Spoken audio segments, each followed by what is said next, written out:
all three of these compounds are monoamine oxidase inhibitors. That means that all three of them will contribute to synergizing DMT, which is present in the brew from the additional admixture.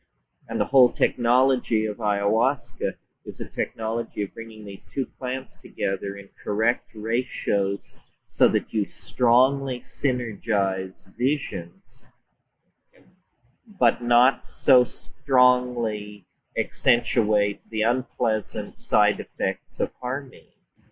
As for what it is, it's very interesting. It is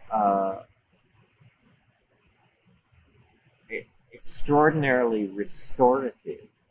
It is a purgative.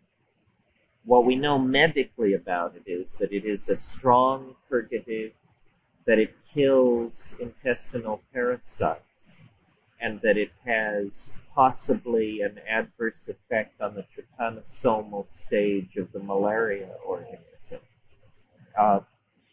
They did experiments at the University of California Medical Center in San Francisco where they were able to kill trypanosomes on Petri plates with small amounts of dilute ayahuasca.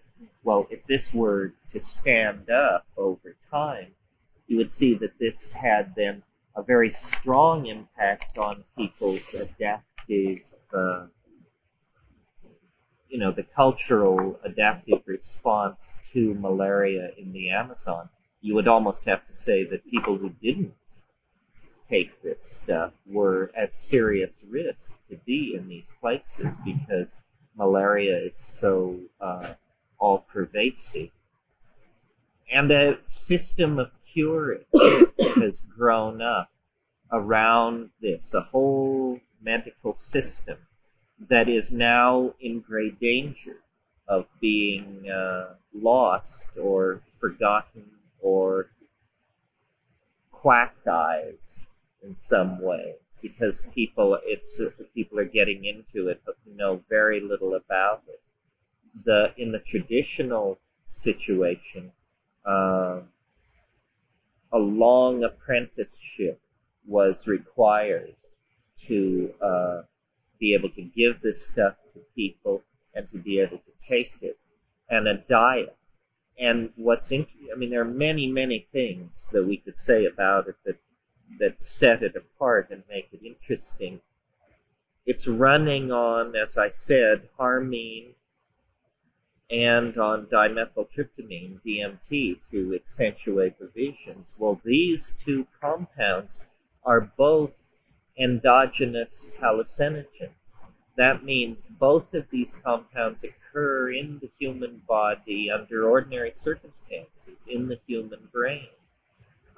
So, in a way, what we have with ayahuasca is not a kind of folk pharmaceutical intervention in illness or neurosis, but actually a brain cocktail, a shifting of ratios, and accentuating and a saturating with compounds already a part of normal metabolism. Well, in spite of the fact that these things are constituents of normal metabolism, the way this presents itself is as a profound visionary experience. So that,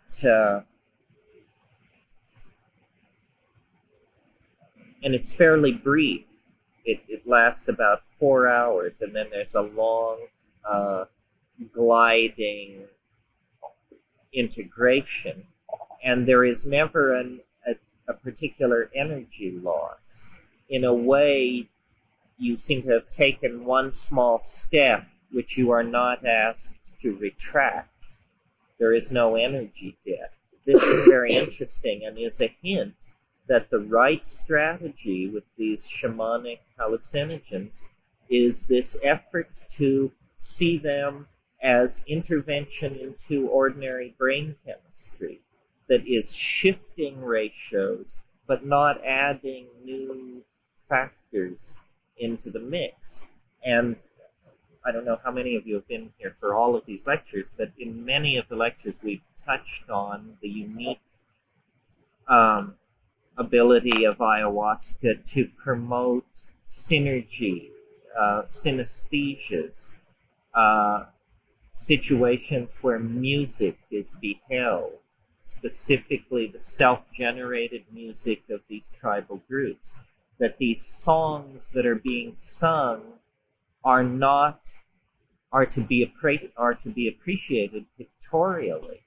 They are sculptural constructs in an idiom of sound that is intended to be beheld.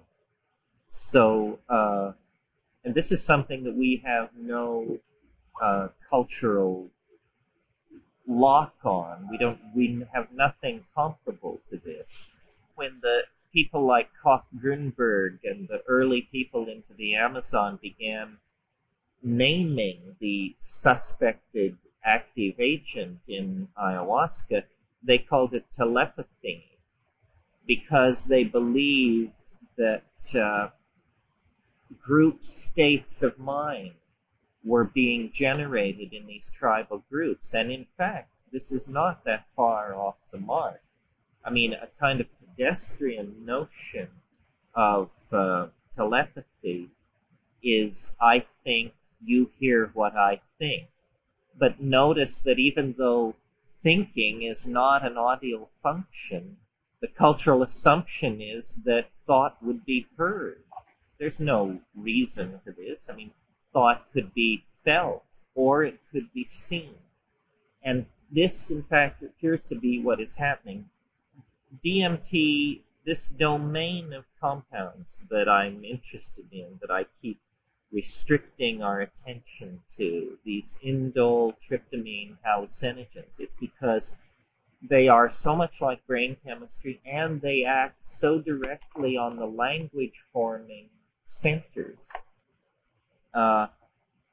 DMT can trigger spontaneous glossolalia, the shift in neural processing that takes place in the presence of ayahuasca causes songs to be beheld.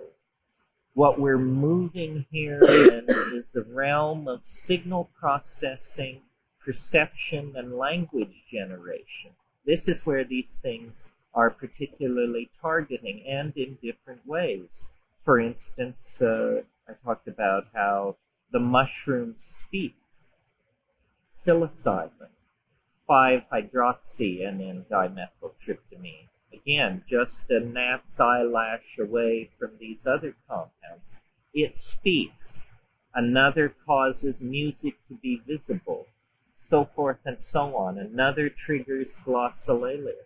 So, for me, what is interesting about the ayahuasca phenomenon is the idea that what is happening here is a kind of recreation in the new world of this symbiosis with a plant that I suspect lay behind our prehistoric condition. That in the past, before history, during the melting of the last glaciers and before, 15 to 25,000 or more years ago, a whole different kind of mental life was available to human beings. And it was not a diminished or brutish mental life. It was a tremendously rich, integrated kind of mental existence that lay beyond the contradictions of dualism and class structure and division of labor and all of these things that we associate with our fall into history. Well, isn't it interesting then that as soon as these consciousness synergizing hallucinogens turn up in the symbiotic relationship between ancient human beings and cattle, that what abruptly begins to happen is accelerated technological innovation, so that by 20,000 BP, a bone antler technology has been beginning to appear. After 1.5 million years of chipping stone, suddenly there is interest in bone, antler, beadwork, drills. All kinds of things are appearing that were previously extremely rare or completely unknown. If this extraterrestrial scenario were found to be true, then it would explain to some degree this self-replicating informational engine that we have turned our species into, in complete contravention to the ordinary laws that operate evolutionarily on ordinary species, that we have become something else.